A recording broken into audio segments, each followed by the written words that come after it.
Welcome to the Tournament Poker Edge podcast, brought to you by TournamentPokerEdge.com, the only podcast dedicated exclusively to poker tournament strategy.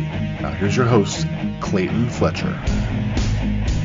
Hello once again, everybody, and welcome to the Tournament Poker Edge podcast, sponsored by ACR, America's Cardroom. And ACR is going to give you guys some great news today.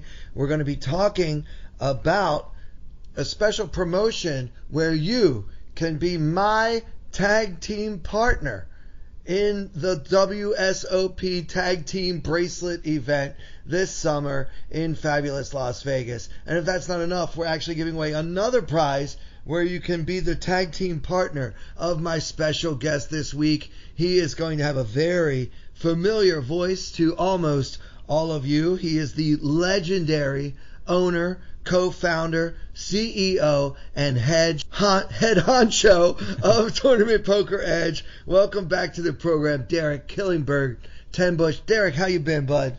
I have been fantastic, Clayton. How you been? I'm excited, man. We're going to be hopefully having a couple of lucky listeners are going to be, playing the free roll on ACR and, getting a chance to partner with us. Have you played the tag team event before?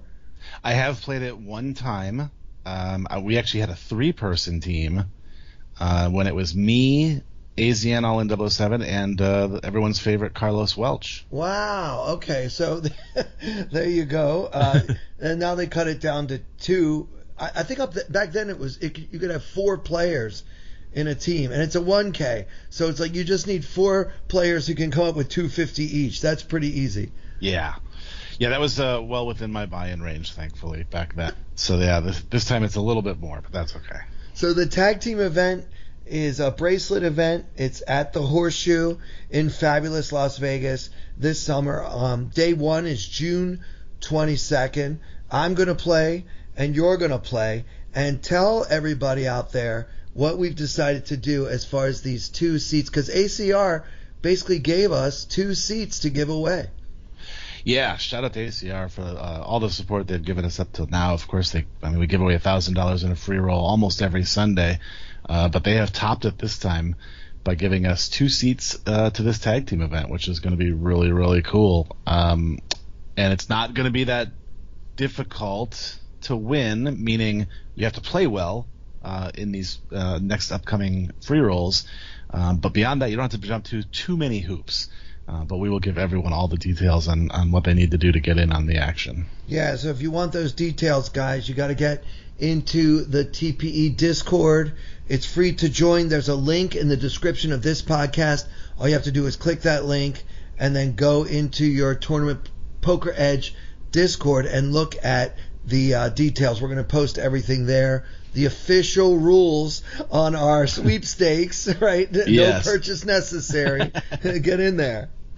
Yeah, and we can give people a little bit of a preview. Essentially, you're just going to have to fill out a very simple form and do a couple of things within that form, and then you're going to need to play the free rolls, ideally both of them, on the 21st and the 28th of May, and essentially the highest finisher in each of those tournaments is going to win and get to pick, and whoever finishes the highest gets the first pick. So, they're obviously going to choose me.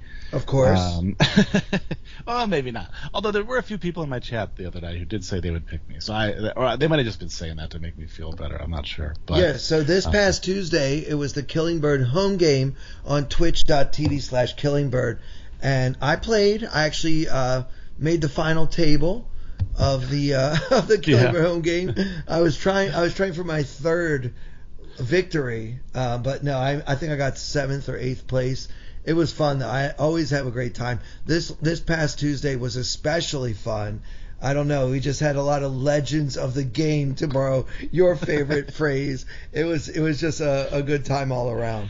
Yeah, that was great. I don't remember if you were there for the one stream, but they essentially made me take a drink every time I said legend.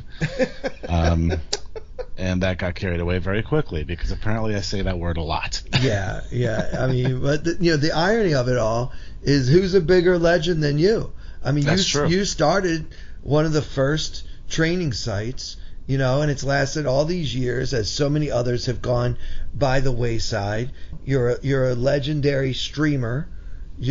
I've never seen a poker stream that is more fun than yours, and I'm including that 7-hour high-stakes poker nightmare that they had on YouTube a couple weeks ago.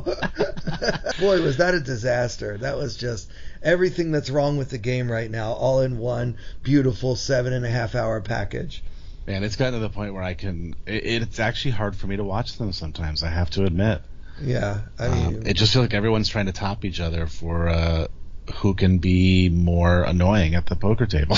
Yeah. Do you remember back in the day when they were giving out sponsorships left and right, and there was this guy named Havad Khan? Do you remember Havad? Oh, yeah. The guy who would jump up and down and scream. Yeah, and every time they put a camera in his face, he made a point of mentioning Red Bull. And it was so obvious to me he was trying to get a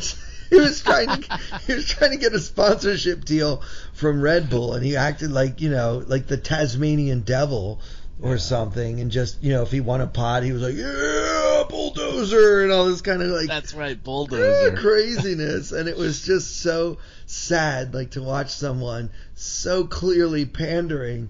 And he never did get that Red Bull deal, and as far as I know, he's out of poker. I haven't seen him in at least a decade. Yeah, see, somebody needs to start a Where Are They Now poker podcast. Because every once in a while I think about somebody, I'm like, man, I wonder whatever happened to that dude. Peter Eastgate. Where's Peter Eastgate? Yeah. When you think about it, just not even the random, people from here and there in the poker world, but, even the main event winners you don't see really around anymore, a lot of them. Yeah, I did see Jerry Yang. Oh. I saw him playing craps at the Rio a couple of years ago. Well, we know where his money went then. Yeah. I guess he used to say a few more prayers. Vince Van Patten says if you pray at the poker table, you mean it. You mean every word. Exactly. Oh, it's great. Well, I'm excited, man. We're going to give away 2 seats. Somebody's going to be your tag team partner, and somebody's going to be my tag team partner. So, guys, you need to play in the TPE Freeroll at least once in the next 2 weeks. It's every Sunday at 5 p.m. But the only 2 that count for this particular promotion are May 21st and May 28th. Now, the latter is Memorial Day weekend, and so there's a reasonable chance that some of you won't be able to play, which is good news for those of you who can, because it's going to be the cumulative results of those 2 weeks. Whoever has the best showing in the next 2 weeks of free rolls will get first draft pick between Derek and me as your tag team partner. I'm looking forward to it. I only ever played in one tag team event in my whole life, and it was at the Aussie Millions, I guess about 12 or 13 years ago, and my tag team partner was Lee Jones. Oh, wow. Yeah, it was I think it was his idea for us to play together. We always got along well, and we were out there together with the now defunct website Cake Poker. Oh, wow, there's a blast from the past. Yeah. Well, I was all patched up in my cake, paraphernalia, and Lee and I had a great time, a really fun time. And it is fun to have a partner who has a different style from you. I think it's safe to say Lee Jones is a much more conservative player than I am. So, we kept tapping in and out every half hour or so, because poker is almost always a solo project. Yeah. It is nice to really have someone that for sure is absolutely rooting for you. Yeah, it's a really cool dynamic, and I from my experience of playing one of them, it just seems like it's kind of a different vibe in the room. Everyone's just kind of laughing and having a good time. And part of that might be because if it's 2 or back then 3 or 4 people, the buy-in wasn't that big, so I think people just weren't quite as stressed about it. But I think having a teammate, if you do get a little tilted or something, you just tag in and go take a walk and come back refreshed. Well, you talk about low pressure. What if your buy-in were $0, which is what it could be if you win this contest? Get on the Discord and learn more about that. I'm just excited you're going to be in Vegas because you've gone back and forth with me, Derek, so many times in the last few months. Yeah, now that I've actually booked my flight and my hotel, I'm pretty excited about it. There was a lot of stress leading into it because there's just so much going on right now in my other life that I was just trying to figure out how am I going to do this? When am I going to get a chance to go? I'm actually going to Los Angeles a week later, I think, or a week before. I don't even know. So I have a lot of travel coming up, and I was just like, can I really add one more thing to the docket? But, the opportunity to sit down at a table with a fellow TPE community member, I had to do it. Plus, I figure, now this gives us the opportunity, too, to maybe try to put together a little sort of informal TPE meetup, if you will. Maybe it's the night of day one. Maybe we get a dinner together or something like that. But I'll start working on plans for that in the coming days. Yeah, that sounds like a great idea. Maybe we can at least do drinks or bowling or something, when we're going to have so many people in town for the big weekend. There's also the seniors event. It's the same day, right?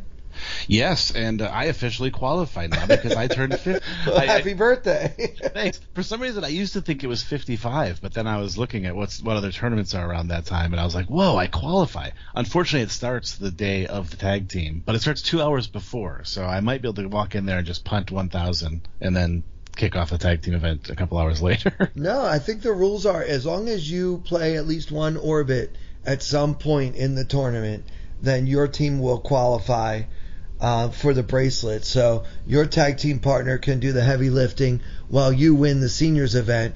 And that works fine for me too because I'm also going to be playing in the Win Mystery Bounty. You guys know how I feel about Mystery Bounties, and this tag team promotion is going on at the same time as one of the days of the Win Mystery Bounty. So I might be splitting my time too if I get lucky enough to make day two. It's kind of a tradition, Derek. We always go through the schedule every year, and I'm sure a lot of our listeners that are going to Vegas have already kind of looked at the schedule and they kind of know what they want to play. But I thought it might be fun to kind of talk about what I've highlighted on my calendar. Yeah, it's always interesting to look through. It was more interesting, granted, when I would go for the whole summer. But it's still kind of cool just to see what fun new wrinkles they've thrown into the schedule and what stands out to you as the best tournaments to play. Yeah, I mean, now, of course, all of this is subject to change. Everything depends on how I feel. Like, if I wake up in the morning and I just feel like taking a day off, I'm not going to play. That's the beauty of it. Like, I'm a free agent, Yep. So I can do what I want. And you guys know that I have done that. I didn't even play in the WPT Championship. I was at the Win, the biggest tournament ever, and I didn't get a lot of sleep the night before.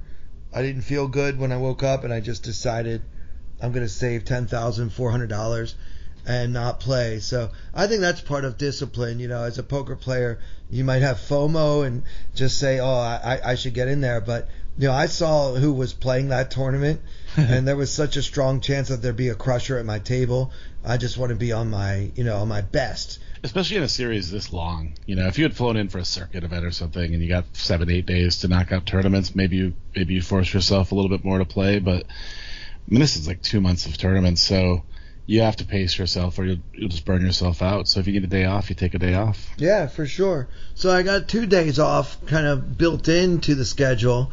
I'm going to get there right at the end of this month, and I'm going to jump right into the Mystery Millions. It's basically a mystery bounty. I think is that what it's called? Mystery Millions or Mystery Bounty? Yep. Million Mystery Bounty. Millions. Yeah, something like that. Yeah, whatever they're calling it. It's a mystery bounty format with a 1K buy-in, a $1 million first place guarantee, and a $1 million mystery bounty guarantee.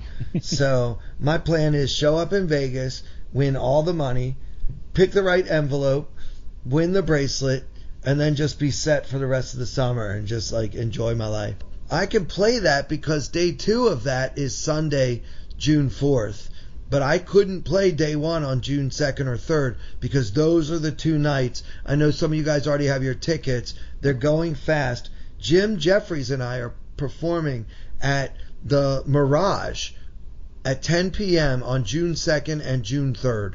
So I know a lot of poker players are coming to show some love and support. I think it's a lot easier for me to get people to buy tickets when the other comedian is so famous. Doesn't hurt. Yeah, but I'm still really excited to have so many people coming out. So that's June 2nd and 3rd. And then after that, if I'm not in the mystery bounty, million bounty, whatever it is, I'm going to jump into the PLO Deep Stack, event number 13. It's a $600 Omaha tournament. The next day, there's a 6 max at 1K. And then there's something called the Gladiator. It's the lowest priced bracelet event in history. $300. That is crazy. And $3 million guaranteed. That the lines are going to be rather long, people. Yeah, get the app or whatever so you can register. Yeah, I mean, that's going to be crazy. So I imagine that one will probably end up being 10-handed, which I don't love, but whatever. And there's a lot of flights to that, right? Are you going to play them all if you need to? I'll probably jump into just one or two of them. Yeah. I don't like to drive myself too crazy, especially after going from a 6 max event. I love 6 max, man. I like PLO and 6 max. I like having leg room. I like being able to spread out, It's the best. Yeah. And the same for the shootout. Like, once one guy busts out, you're like, all right, now we can. Yeah, everybody spread out a little. It's like its own little bonus. Every time somebody busts, you all get more room. No, totally. So there's a $1,500 freeze out on June 12th. I'll probably end up playing that one. And if I don't make day 2 of that, on the 13th, there's a mixed, a $600 mixed, half No Limit Hold'em and half Pot Limit Omaha. That's right up my alley. Looking forward to that, yeah. Then a little break. I'm going to take a couple days off, I think, after that. Maybe just play a little online or whatever.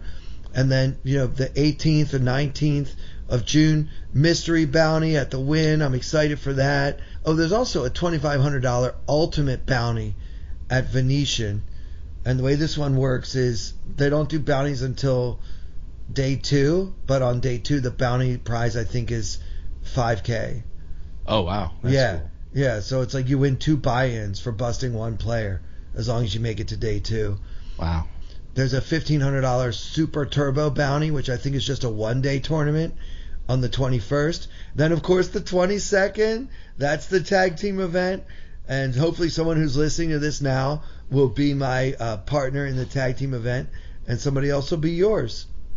Yeah, and I was joking on the stream last night, but it is kind of a fun idea. We might have to put some kind of last longer in place. Ooh, I like it. Yeah, I like it. We should definitely do, but not money, right? Let's do something cool. Yeah, it's got to be something more interesting. I mean, even if it's just, dinner or, a fine bottle of whiskey or something, we'll figure something out. Yeah, I think it should be something more like shameful, right? No, that's not a bad idea. Yeah, like you have to like tweet whatever I want you to tweet. Yeah. Well, we could do my favorite fantasy football punishment, which is the Denny's one, or no, the Waffle House, where you got to go spend like 12 hours in a Waffle House. Oh God, that sounds like torture. Yeah, it's pretty bad. But apparently, I think it's 24 hours. But for every waffle you eat, you take an hour off. So if you eat like 12 waffles, you only got to stay there 12 hours or 15. So yeah, we'll come up with something painful. That sounds good. There's a $2,500 tournament at Venetian with $1 million guarantee. That's June 23rd. I love the summer because you get these just inflated prize pools, and also the cash games are always so juicy.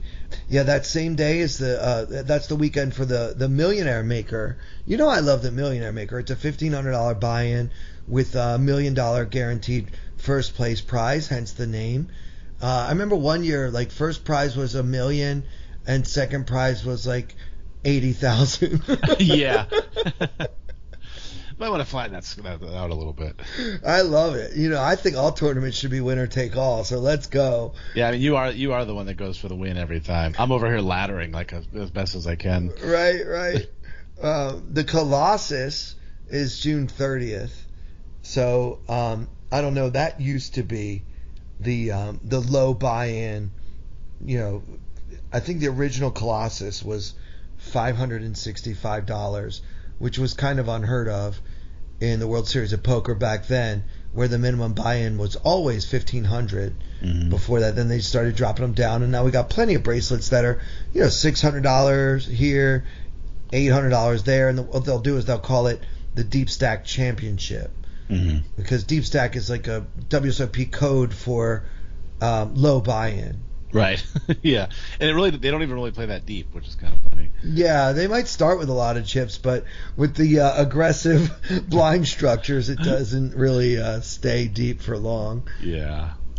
Oh, yeah, I'm really excited to play this event on July 1st, KB. It's called the Super Turbo Bounty. It's a $10,000 buy-in, one-day tournament with $3,000 bounties. That would be an absolute blast. Yeah, and I'm sure you'll have a lot of crushers. You'll probably get a lot of the wealthier clientele who come in for the main event, like your businessmen types, your hedge fund guys, enough to make it worthwhile that if you get a decent table draw, it might not be too impossible. And also, my short stack strategy is pretty strong. So, I mean, I'm pretty close to GTO with like 25 blinds or less. So I could probably hang with just about everybody as far as that goes. So yeah. I'm thinking I might just want to jump into that one right before the main. Yeah, I think you make a good point about it being so close to the main that you are going to get some people that kind of play that as their warm-up, especially since they know it's just one day and they can still get one more day off before the main. Yeah, and maybe just get lucky enough to bust a couple of players, and then it doesn't cost you the whole 10,000, right? So that's another appealing thing about it too. But for me, the fact that it's a super turbo bounty, that kind of increases the variance, which is what I think I want against a lot of the players in the field. So I want higher variance. Right. if you don't have an edge over your competition, you want variance, right? Yeah, because that is one tournament that will for sure get tougher and tougher field as it progresses. Yeah, definitely. So hopefully, the blinds will keep going up so fast that you basically just have to take two big cards, get it in, and push and pray, and maybe you bust somebody in the process. So I'm excited to play it. I've never played a live bounty tournament that was that high. So yeah, I'm real excited for that one. Then, after that, it's the main event.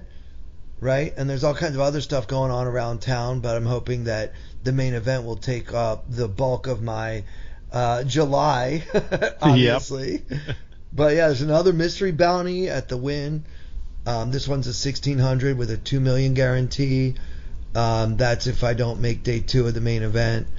There's a PLO bounty event, number 78 on July 8th. I kind of have my eye on. There's the Lucky Sevens, which is fun because it's 7-handed. Again, give me the leg room all day. I want the leg room.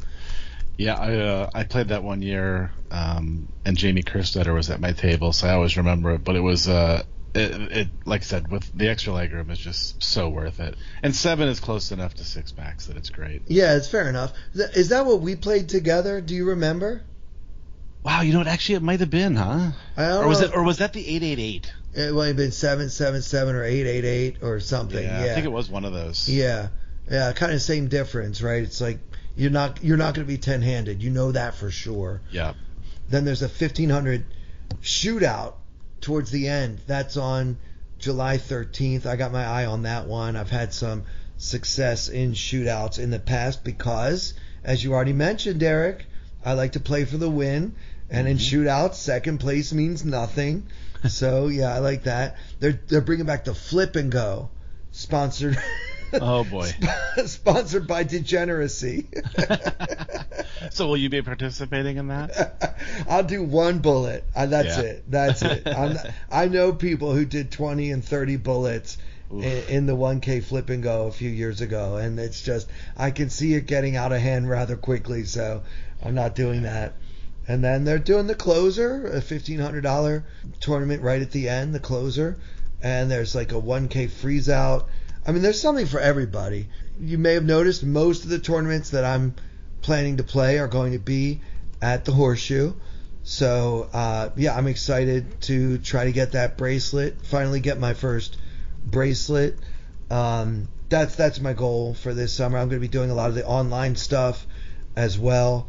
And, not as much bouncing around from this card room to that card room, but really just kind of, zeroing in. I think the WSOP has put out the very best schedule of all time. Yeah, it looks super cool. I know some people think that the buy-ins are getting too low or whatever. I think at this point now there's so many events anyway that this whole idea that a bracelet's too easy to win these days or whatever, I don't really buy into it. I think it's good that they're doing things that more and more people can play. Yeah, so let's take that $300 buy-in Gladiator event, right? They're guaranteeing $3 million in the prize pool. Yeah. So that means they're sure they'll get at least 10,000 players. I don't care how bad the players are. If you beat 10,000 people, you deserve a bracelet. Absolutely. You might deserve a bigger one than Yeah, I mean, it's proportional. It's like a main event bracelet. Yeah, I mean, like the 10K Raz, right, isn't going to get 10,000 players. Not even close. So you might say that not all bracelets are created equal, but you might also say it's actually easier to win the Raz championship than it would be to win like the Colossus or one of these deep stack championships that are going to attract these gigantic fields.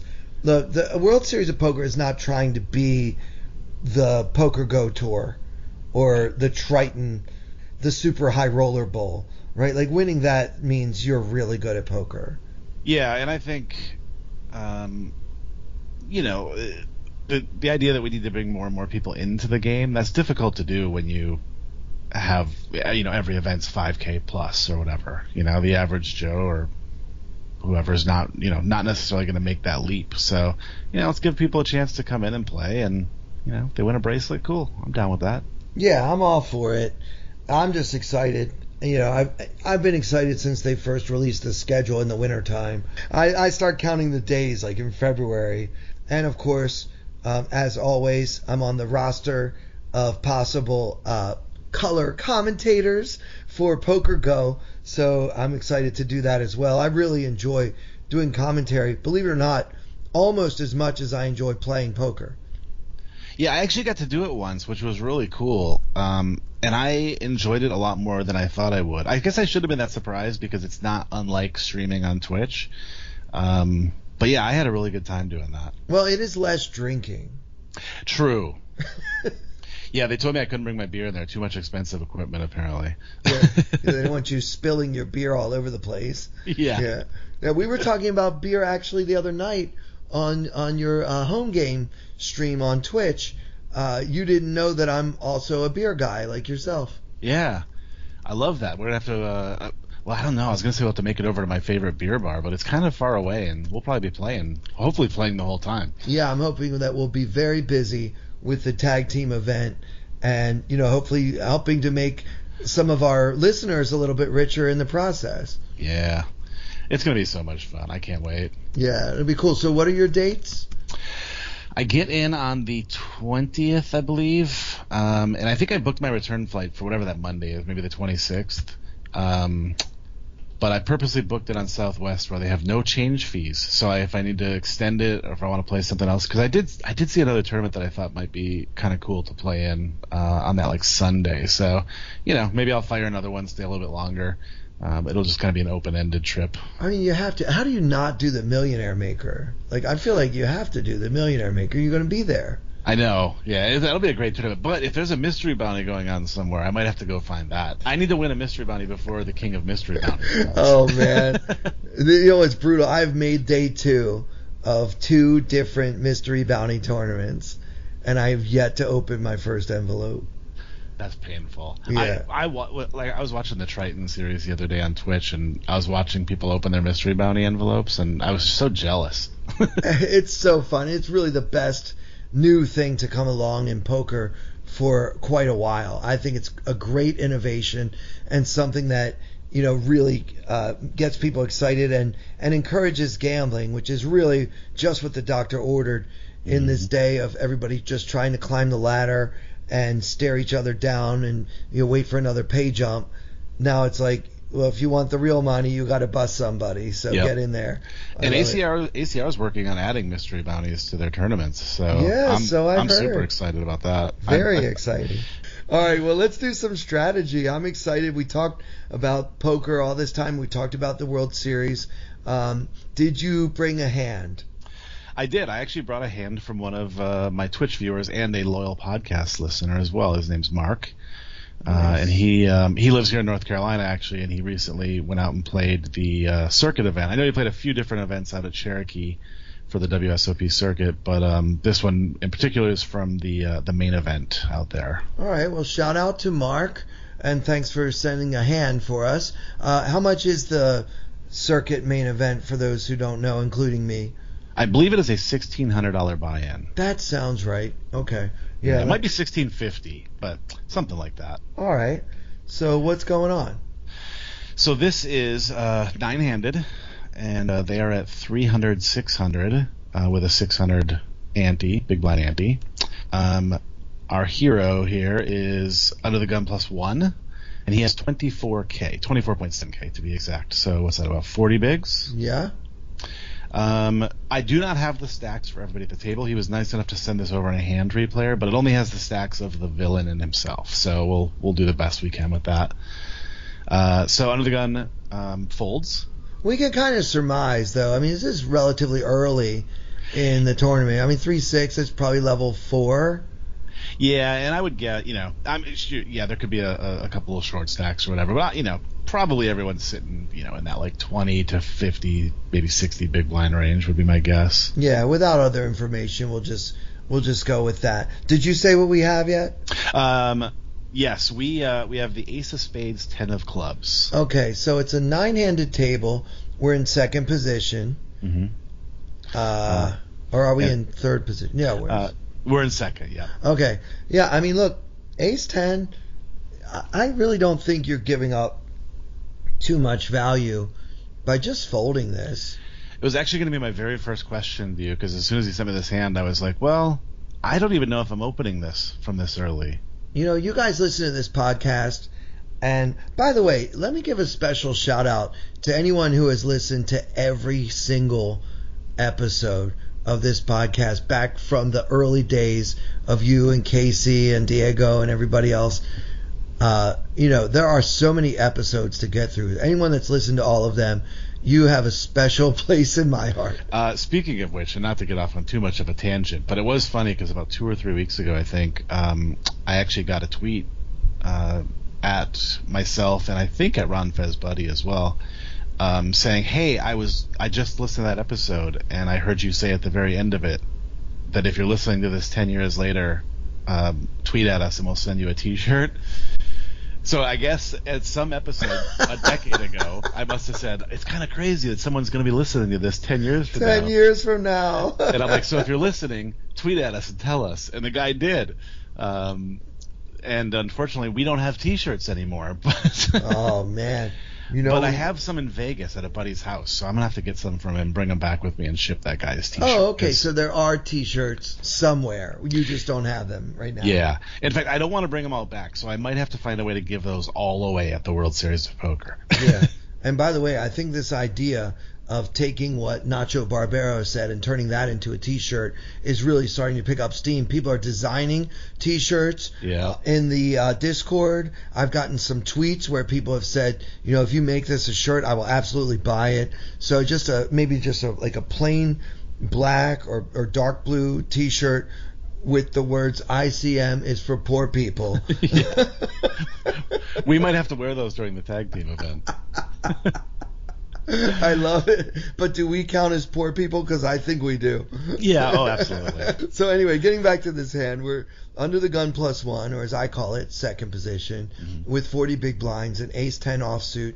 It's fine if you want to open, guys, and I think that this is what I was going to say before. I think, Derek, people who listen to this podcast, they think I'm a really wild and loose, extremely aggressive player. But honestly, from early position, I err on the side of just, not getting involved. I'd rather be aggressive in position than from out of position. So I'm depending on the chemistry of the table, which would include stack sizes, which we don't have, but even just, how likely I am to get 3-bet, right? So in other words, if we open here from second position, and then the cutoff 3-bets 2.5, and say he makes it like 9 big blinds. What are we supposed to do? Like, do you want to call that 3-bet from out of position with ace 10 offsuit? Like, what are you hoping to flop? So you're gonna end up folding, and your hand's a little too strong to be happy about folding, and it's a little too weak to be happy about getting it all in for 40 bigs. So kind of depending on how aggressive the players on my left are at a lot of tables. I mean, a lot of tables. This is a fold to me. Yeah.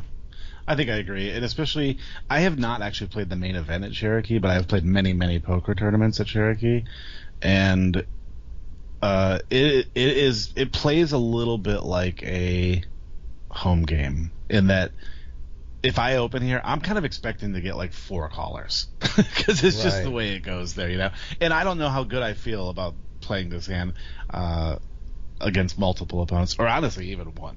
Yeah, it's not a hand that plays well multi-way. It's not a hand that can really stand a re-raise. It's just not. There are so many. I think there are a lot more bad situations that you can end up in, especially at a loose table like you're describing. You're going to be out of position against at least almost all of your opponents in the hand. If they're just going to call, like we make it 1.5K, and 2 or 3 people call in position, are you even going to be happy if you flop a 10? Yeah, right. I don't know. Like, what are we looking for here? Yeah, and I think, I think I might start opening this hand from maybe the low jack, but almost definitely the high jack. But earlier than that, I just don't really like it. I mean, maybe suited. I know suited doesn't improve your hand value by that much, but at least it makes it a little easier to play. Yeah, I agree. I think that suited does make a difference, not in your actual equity, but just in the playability of the hand. Because, for example, if you have ace 10 of spades and you open to 1500 and say just the cutoff and the button call you, then say the 3 of you see the flop and it comes like 8-6 deuce with 1 spade. Well, now you don't have just 2 overcards. You have 2 overcards and a backdoor flush draw. And you could fire a small C bet if you want. You can check and call a small bet from one of your opponents and see what develops on the turn.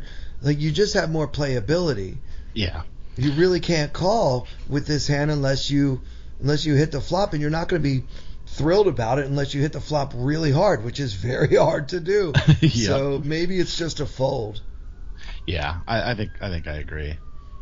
All right, but Mark opens, so yeah, it would be a really boring hand history if he had folded, but but he does open to 1.5K, so 2.5x, which I think is pretty standard for live these days. Sure thing. We get a call from the low jack, a call from the high jack, and then folds around. Okay. So we do end up getting 2 callers, so we are playing a nice little multi-way pot. Yeah, and it feels like home game-ish. They're just going to see what happens, right? And we're obviously out of position to both of these people, so that's fun. Yeah. So now there's 6K in the middle, but we do get a pretty nice little flop. We get the ace-6 flop. Oh. Not bad. Yeah, that's a great flop. I mean, we've got 3 of a kind with the 10 kicker. We know that one of our opponents has a stack of about 16,000, so just a little less than 3 times the pot for an SPR of about, let's say, 2.7-ish. I mean, look, if I have trips against an opponent who has an SPR under 3, my only question is how best to get the stack in, right? Yeah. If he's got me beat, he's got me beat, whatever. Right. Yeah, I agree, and I guess that kind of brings us to our next question. We obviously want to get all these chips in, or at least that's our plan right now, barring some crazy runouts. Although I don't know what those would be. So to jump ahead a little bit, Mark does end up checking here. I almost kind of like betting, I think. Yeah, I mean, look, you're going to have some bluffs in your range, right? I mean, are you ever going to be betting this flop as a bluff? That's the real question. Like, of your under the gun +1 opening range that doesn't hit this board, what are you doing? Like, if you have pocket queens, for example, are you going to bet? Are you just going to check and call? Like, how would you play pocket queens? Or perhaps more to the point, how would you play king queen suited if that's in your opening range? Mm-hmm. Which for a lot of players it very much is. Yeah. Like, would you bluff into two opponents ever? If the answer to that question is no or rarely, then checking is best. Yeah, and I think so. Like, let's take queens for an example. I think when I have queens here, I am going to bet. And I think I don't think we need to bet very big, especially because the one good thing about getting called by two players here is that the low jack's in kind of a weird spot when we see bet. If he doesn't have an ace, he just kind of, he's in a weird spot because he's got somebody to act behind him. Yeah, he's in a sandwich, right? He's just in that sandwich, which is just a brutal spot to be in. Yeah, so it's almost like, it's kind of like we're betting into one person in a weird way. And I know, I remember one thing that I always remember that Andrew Brokus says is, you don't bet for information. That's not a thing. But, I think if we fire 2K here, we are going to find out pretty quick where we're at. People do overfold in live tournaments, particularly with lots of recreational players in them. So I think I would bet my queens, my jacks, things like that. And we have the advantage of seeing his hand here, but I sometimes think when we check here, it looks like we have an ace. Yeah, it just doesn't really make sense. I mean, this flop favors the raiser's range so much more than it favors the caller's ranges. So for that reason, we have a range advantage. Regardless of our actual holding, we have a range advantage, and we should probably be betting our full range. I like betting really small, like 2,000 or maybe even a little less. Mm-hmm. Yeah, and I think too, low jack, high jack's ranges include a lot of middling pairs. So if they have like 7s or 8s or 9s or something like that, they're probably going to float one. Yeah, they're not going to believe you yet. So now's the time to get that money before another overcard comes on the turn to scare one of those players that might be willing to call right now with a hand like pocket 7s or 8s. Mm-hmm. Yeah, I like it. I mean, they're not going to believe you, especially the hijack. If the low jack folds, the hijack should be floating a lot because it's just very unlikely that you have 3 aces. Right. Yeah, and I think if we don't get a little bit of value here, the only way, let's just say they have maybe they have something like king queen or king jack suited or something. I guess we could hope that we check and it checks around and we get a jack turn or a king turn or something, and then they kind of have to call a bet. But I don't know. I kind of feel like I would just like to start building this pot now. Yeah, I mean, I think the best point that either one of us has made is when you said checking looks very suspicious. Mm-hmm. Yeah. So for that reason, we just have to bet range here, which includes our monsters. Yep. Yeah, so he chooses to check, which it sounds like we're on the same page that we don't love. I don't think it's a disastrous check or anything. I just don't love it. Low jack checks as well, and then the hijack bets 2K into 8K. Or Okay. sorry, into 6K. Right. So now this player started this hand with about 30 big blinds, correct? Yep. So, look, I'm not worried about being beat. Like, I know sometimes we will be beat. But if we're beat, what does he have? Like, with 30 big blinds, he shouldn't be flatting, especially overcalling, with a hand like ace queen, ace king, or ace jack. Mm-hmm. Yep. I mean, theoretically, he should be 3-betting those hands or folding them, right? He shouldn't be calling to see a flop off 30 big blinds. I don't think so, especially after somebody else already called.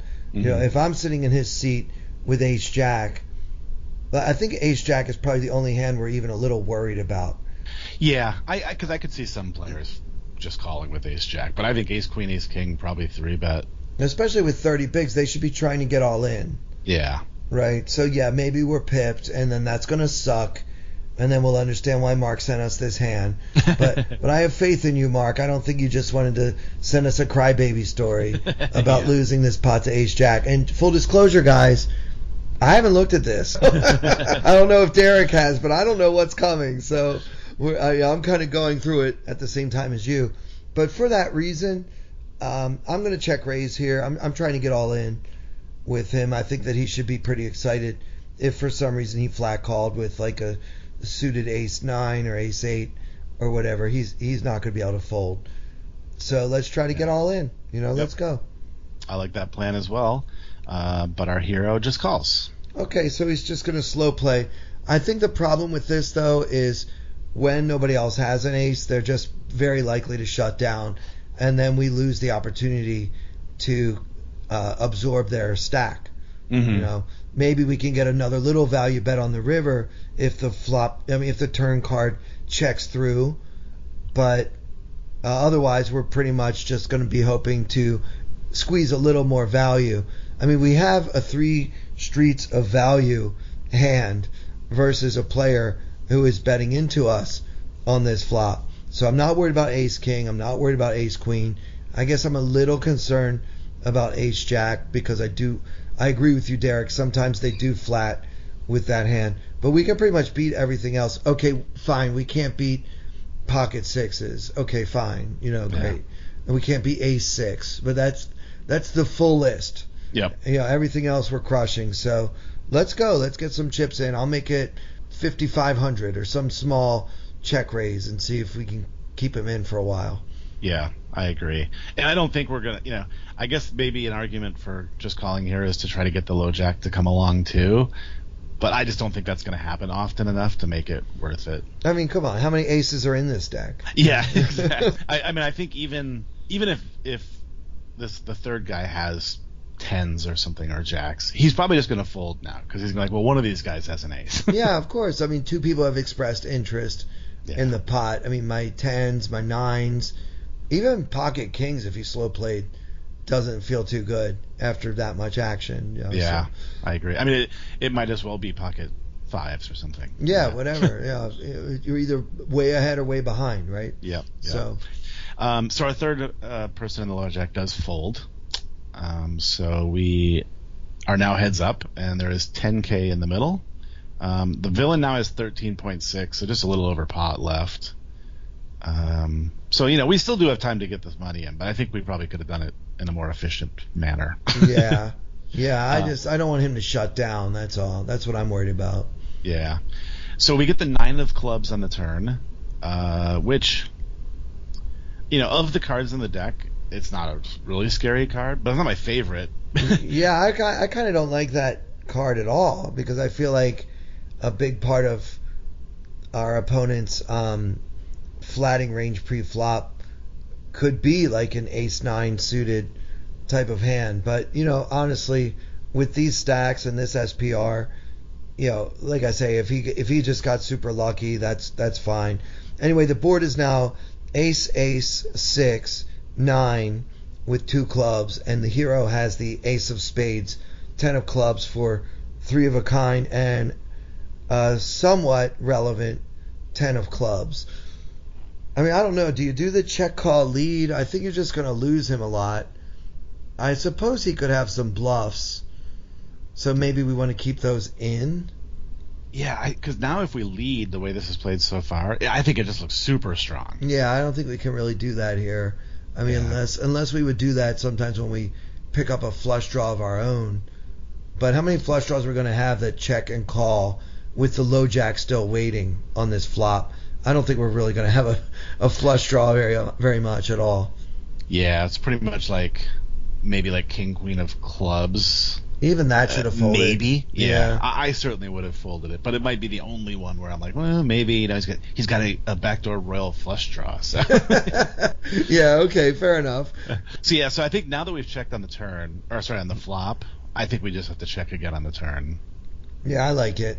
Sort of play it like maybe we're the ones with kings or queens or jacks, and we're just hoping that maybe he doesn't have the ace. Yeah, I wouldn't have played the flop this way, but if you make me, then I would check the turn for sure. Yeah, agreed. And Mark does check here, and the villain bets 3.5K. Okay, so 3.5K into 10K. It feels like a value bet. And it probably is, in fairness. So here again, I think I'm not really going to sit here and worry about whether my 3 of a kind is no good. I'm assuming that if it's like the home game style poker that you say is so prevalent in the great state of North Carolina, then we're hoping this guy does have an ace, and that we almost certainly have him outkicked, right? So why don't we shove now? Only bad things can happen if we just call now. There could be a club on the turn that scares our opponent, and that's what I'm worried about. I don't want to lose him.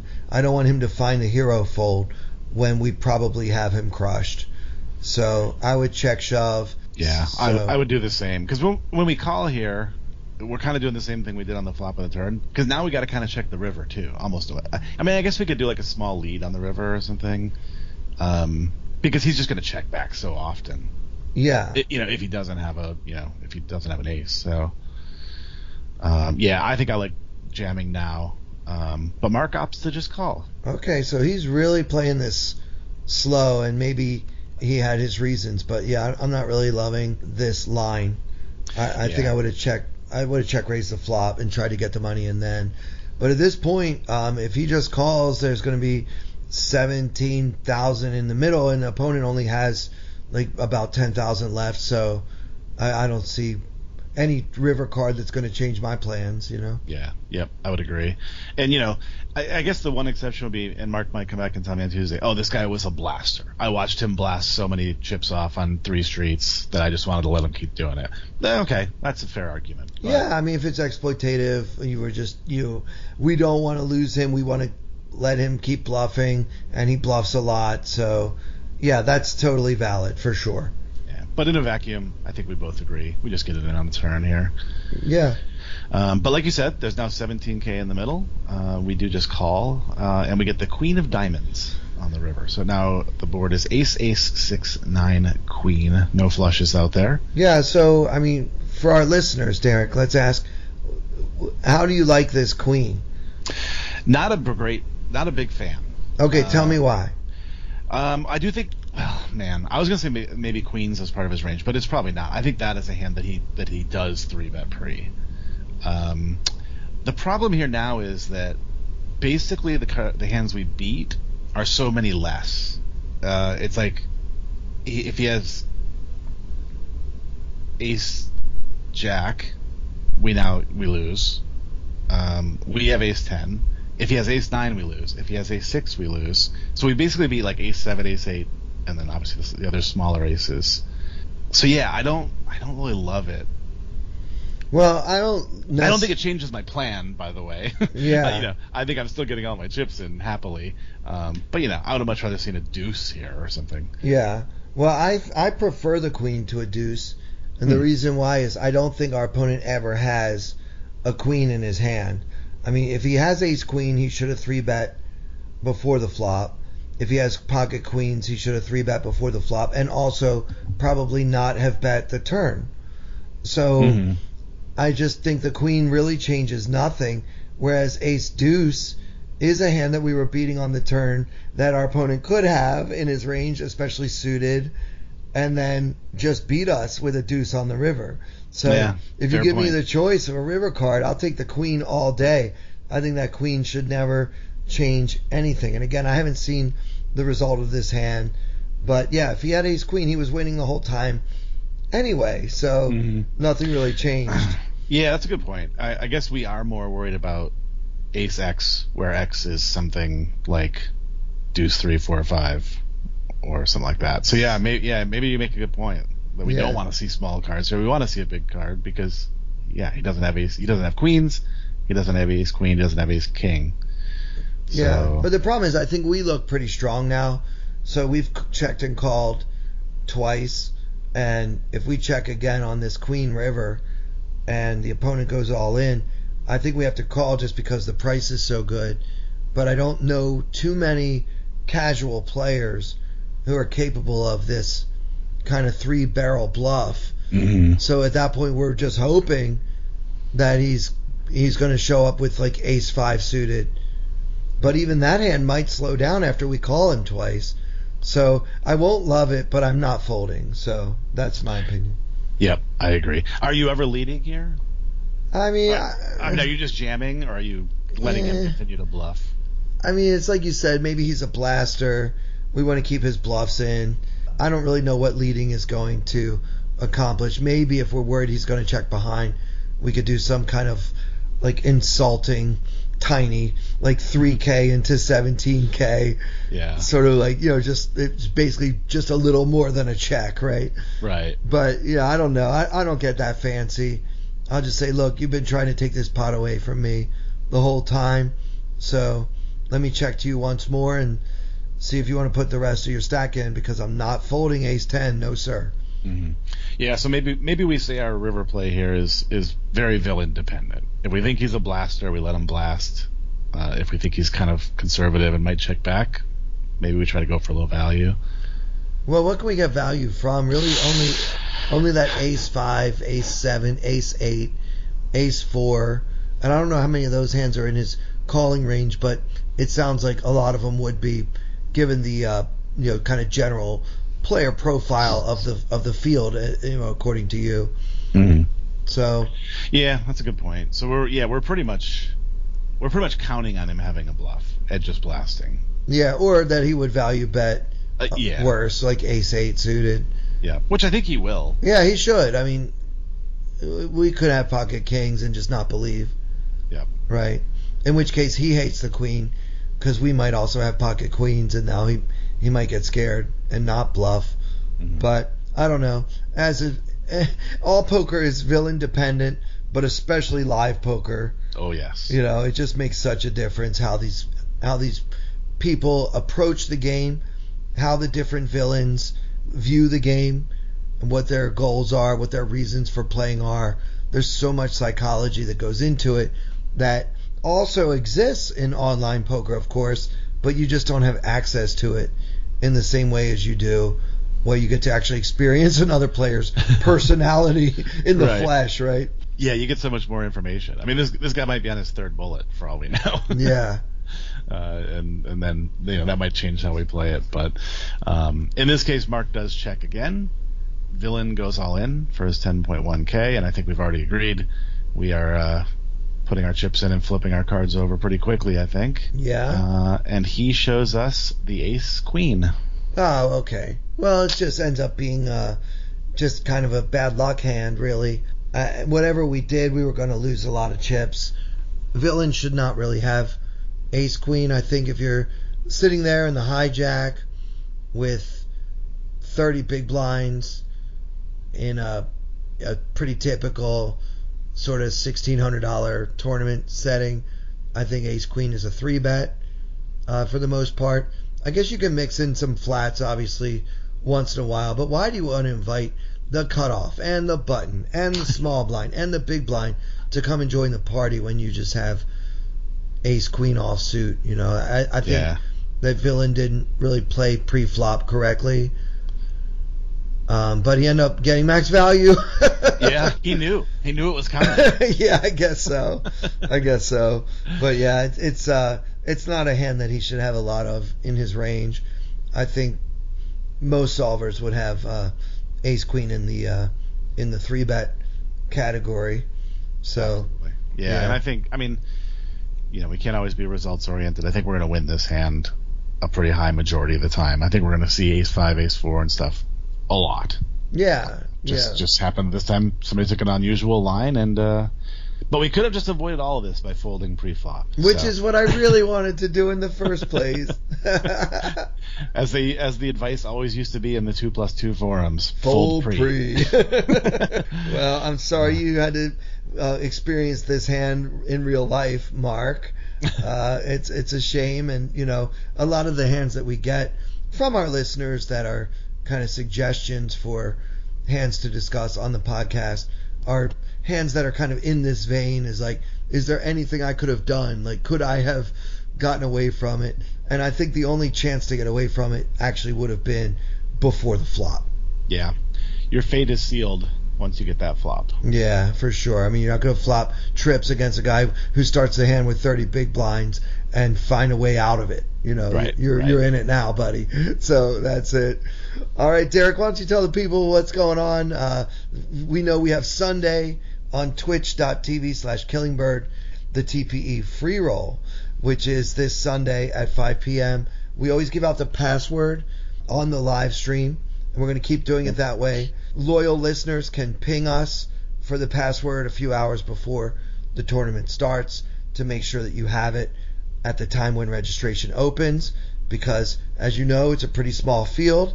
It's capped at 300 players, and we want most of those players to be people that are actual listeners to this podcast, fans of the brand, and people who might want to be our tag team partners next month in Vegas. Yeah, absolutely. So yeah, those have been a lot of fun. Thank you to everybody who's been playing in them and hanging out in the chat and stuff. But just make sure if you're not already, join the Discord. I'm going to create a special thread in there that is just about this promotion. So we'll have all the details in there. I'll keep an eye on it so I can answer. I'm sure there'll be lots of questions about how the logistics of this are going to work and stuff. Happy to answer any of those kind of questions. Like I said, it'll be very easy to sign up for. The hardest part will be outlasting everybody else who's also in the giveaway. So yeah, so get on there, guys. Join the TPE Discord. And by the way, if you're not yet a member of America's Cardroom, you have to sign up for ACR in order to participate in this promotion. And you can do so by clicking the link in the description of this podcast. And for a limited time, you can get a 100% first time deposit bonus up to $2,000 just by using the promo code TPE. What else before we say goodbye, Derek?